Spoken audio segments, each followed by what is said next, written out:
Now I'd like to call upon a man who his name's not unfamiliar to students at UNB St. John.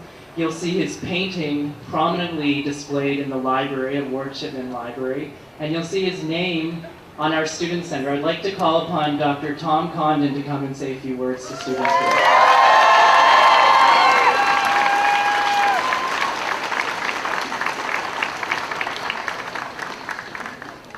Thank you very much, Eric. I thought since I wanted to say a number of things, I better write it out, so I will be brief. I'd like to thank the SRC for organizing this event, because I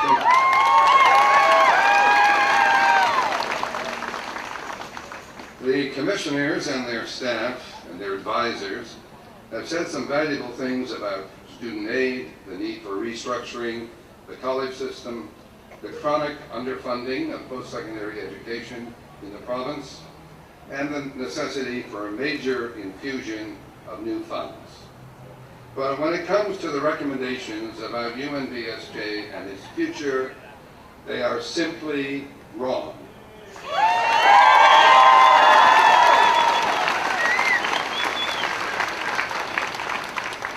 They're wrong in their assessment of what UNBSJ has been all about and what it has become. They're wrong in their prescription for what it should become in the future. In the guise of going forward bravely and innovatively into the future, I fear that if the Commission's theories are accepted by the government, we would be limping back to the past, turning our backs on so much that has been achieved at UNBSJ with great success in the last 43 years as a strong, increasingly vital part and partner with UNB.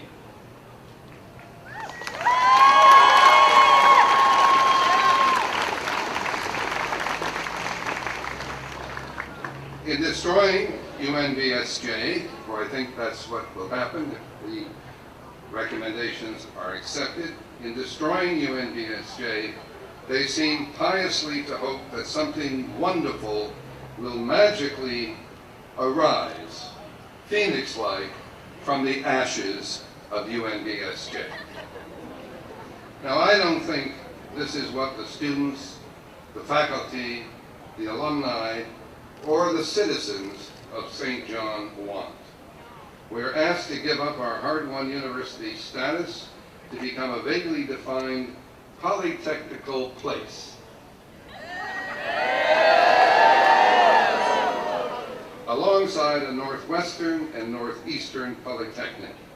The commissioners choosing not, I suppose, to use that other term, institute. Yet they have the temerity to talk about MIT and Caltech in the same breath as their notion of polytechnics. But they fail to mention that these two are located in major population centers, each surrounded by a number of full-fledged universities, and neither of them containing community college programs.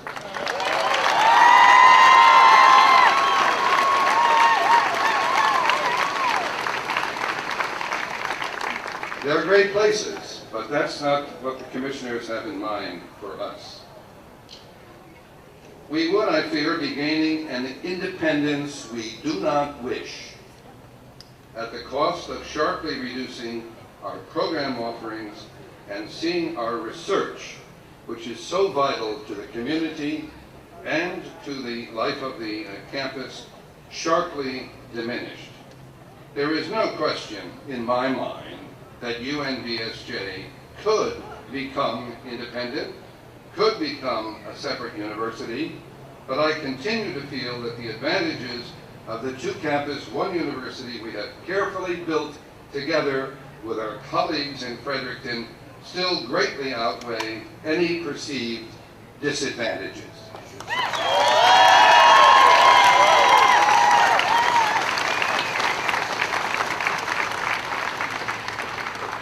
So the question is, and the question really has been, at what price independence? And why now, when more cooperation rather than less cooperation seems to be required. The City of St. John and its citizens played a major role in our birth and have been generous in assisting our development.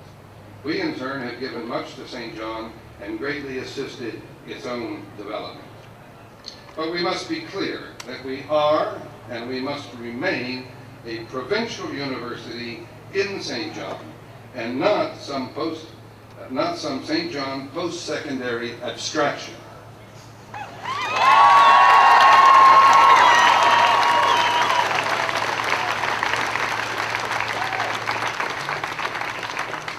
For I think we've always been very clear that our peers are, and I hope will remain, UNB Fredericton and the other universities in New Brunswick and Canada. To become otherwise would seriously diminish our status, our attractiveness to students, and to the impact we can have on St. John, southern New Brunswick, the province, and beyond. And make no mistake about it, for us to become otherwise would also seriously damage UNB as an institution of higher education.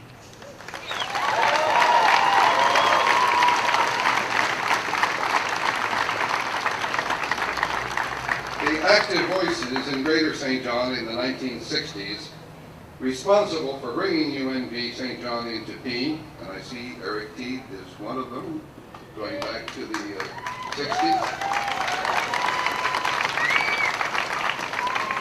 Those active voices then rejected the notion that they should put their sons and daughters on the bus to Fredericton or the bus to any other place. They wanted a university right here in St. John.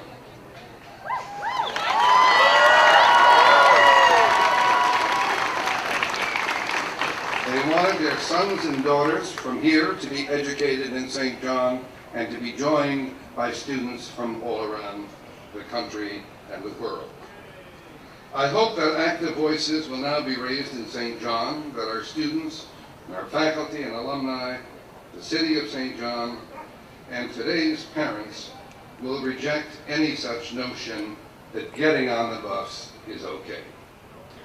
Let's not return to the past, but move into the future, for I believe that UNB St. John has never been more confidently poised to do just that and to meet whatever the challenges there are out there in the future and whatever the future may bring. Let's have a made in New Brunswick solution and not one that's been fashioned in Ontario and Quebec.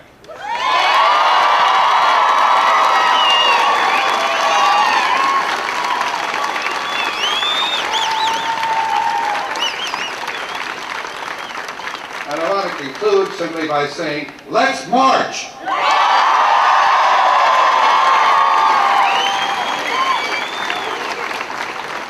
All right, so before we join Patrick, I'd like to call Dr. Hamer to come up and just say a couple words. She's our Vice President of UNB St. John.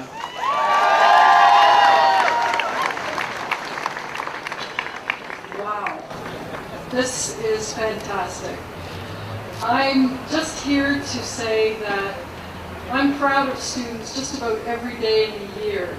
We're proud of the ones who go on to succeed in so many other parts of the country and parts of the world. We're proud of students who can organize an event like this.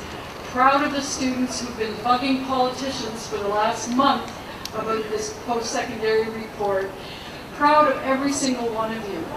And I'd like to thank the faculty and staff, colleagues from elsewhere, the parents, the alumni, the interested bystanders, for coming out to show your support for something that has been so important to the City of St. John and to the whole southwestern region of the province for so many decades now.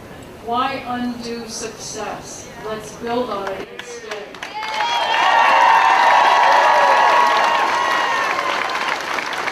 All right, everyone, let's get ready to march. Patrick's over on this side of the crowd, so if everyone can line up behind him.